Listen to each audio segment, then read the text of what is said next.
Today I will retell a story, Sylvester and the Magic Pebble by William Stitch. Sylvester Duncan is a little donkey. He lived with his mother and father at Acorn Road in Oakdale. One of his hobbies was collecting special pebbles. On rainy Saturday, he was finding pebbles, and he found a very, very special pebble. It was very red, very shiny, and perfectly round, like a marble.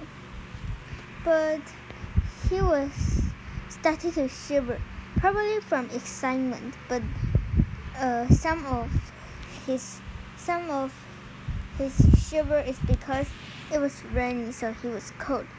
So he said, "I wish it would stop raining." To his great surprise, the rain stopped. It didn't stop gradually as rains usually do.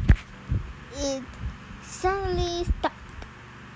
The drop vanished on the way down. The clouds disappeared. Everything was dry, and the sun was shining as if the rain had never started. So Sylvester take a test. He put the pebble on the ground and said, "I wish it would rain again." Nothing happened.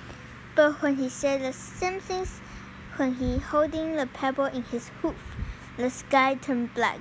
There was lightning and a clap of thunder, and the rain came shooting down. He think it was too lucky. From now, all the people he knew, they can have everything they want.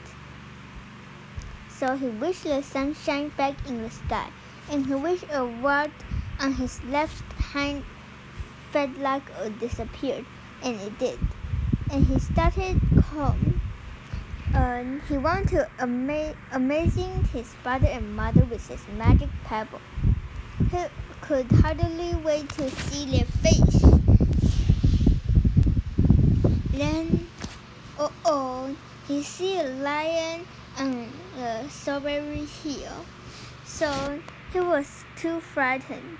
If he hadn't been so frightened, he could have made the lion disappear, or he could wish himself safe at home with his father and mother, or he can wish the lion is not hungry, and land back home. But he was too frightened. So he said, "I wish I were a rock," he said, and he became a rock. The lion came bounding over, sniffed the rock 100 times, walking around and around it. It went away confused, and he was so scared because he didn't see a donkey became a rock. So he think he is going crazy. And Sylvester became a rock on Strawberry Hill. When the night, he wished he were a donkey again, but nothing happened because he was not holding the rock in the hoof, so nothing happened. But he cannot take a rock. The only chance was someone put the pebble on the rock, and Sylvester can wish, or someone will take a pebble and say, "I wish this rock was a donkey." In a home, Mrs. and Mr. Duncan were very sad because they didn't know where Sylvester is. Mrs. Duncan cried a lot, and Mr. Duncan did his best to soothe her. "I will never scold Sylvester again as long as I live," said Mrs. Duncan, "no matter what he does."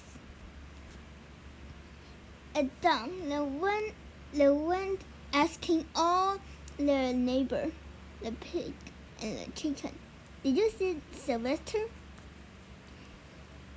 They asked all the children that the children were all his Sylvester friends, but they still didn't know where's Sylvester.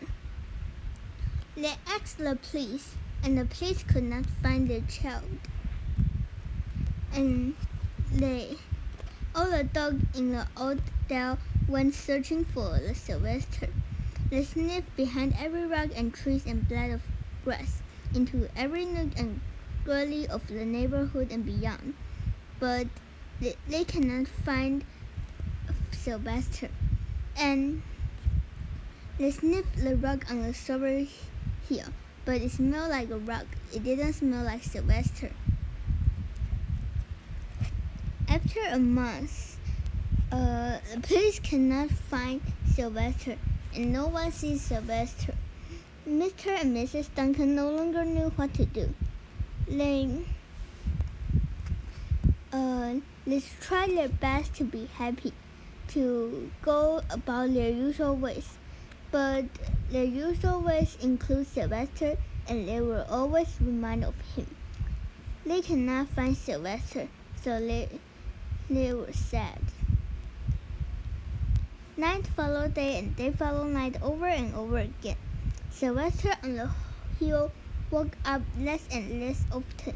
When he was awake, he was only hopeless and unhappy. He think he would be a rock forever, so he slept again.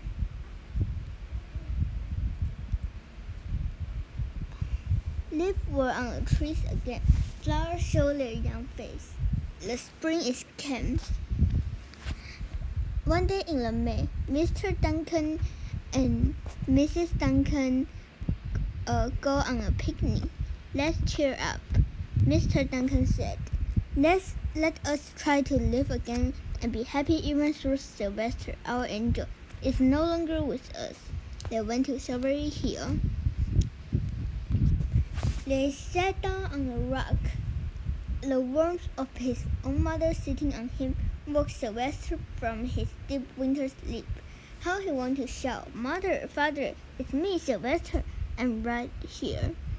But he couldn't talk. He had no voice.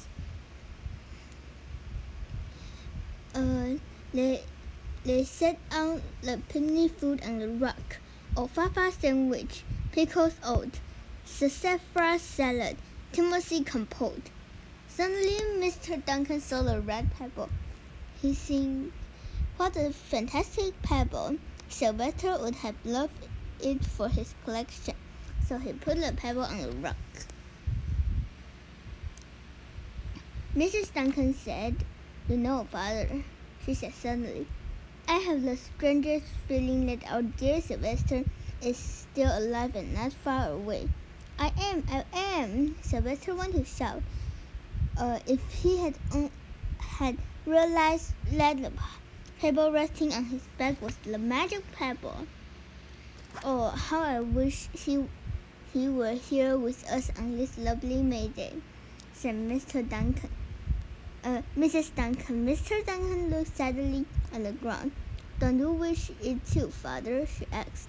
He looked at her as if to say, "How can you ask such a question?" Sylvester thought, "I wish I were myself again. I wish I were my real self again." Then he was. You can imagine that time. The embrace, the kiss, the question, the answer, the loving look, and the excited and happy. When they had climbed down a bit and had gone home, Mr. Duncan put the magic pebble in an iron safe. Someday they might need to use it, but for now they had all they want.